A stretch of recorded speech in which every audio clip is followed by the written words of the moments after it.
national championship is underway. EA Sports really hit the mark with NCAA 14, which could end up being their final college football game ever, or at least for the foreseeable future. I've been playing the NCAA Football series for 8 years now, and EA somehow manages to do just enough each and every year to keep me coming back for more, and this year is no different. The graphics in this game are typical of what you would expect from an NCAA football game. Year after year, they improve the graphics just enough to make it feel like it's a newer game. This year's graphics are phenomenal, so good that the untrained eye of your parents or significant other will often not know that it's just a video game when passing by.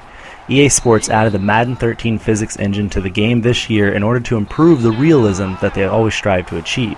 But sometimes the physics engine actually hinders the so-called realism by making players fall awkwardly, get tackled awkwardly, or do things I cannot even begin to describe.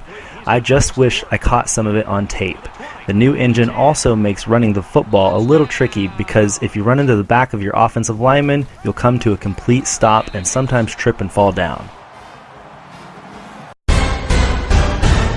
If you can figure out how to not run into your offensive line, the gameplay this year is better than ever. In years past, blocking schemes had little effect on how you ran the ball. They simply blocked forward, and any defensive player who was being blocked could easily slip off of it and make a tackle if you ran next to them. They completely revamped the blocking mechanics in NCAA 14 so that now blocking schemes matter. You no longer have to worry about a defensive player diving off of a blocker the second you run by them. Reverses out of the Wildcat and other formations actually work with a much higher success rate because you can wait for your blocks to develop and then find a hole to make a big play.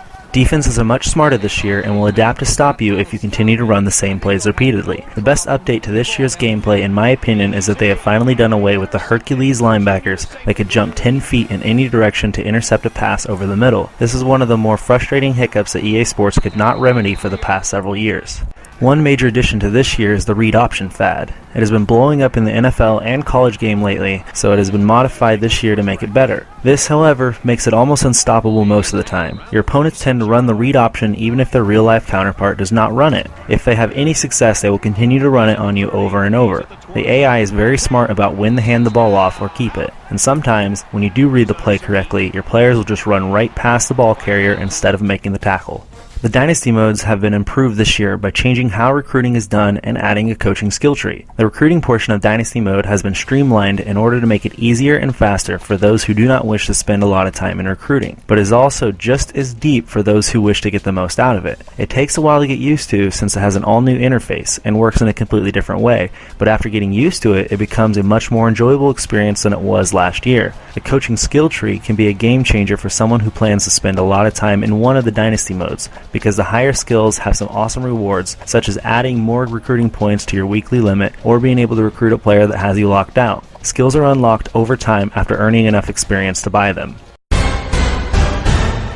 NCAA Football 14 has all the parts of the proven formula that has made it such a great game for the past several years, but it also manages to improve the game in many ways. It is a breath of fresh air to those of us who have been playing the game for close to a decade, and a great game for newcomers to jump in, especially since this may be the last college football game we see for a long time. This is definitely a game for any college football fan. For the full written review, head over to middleofnowheregaming.com.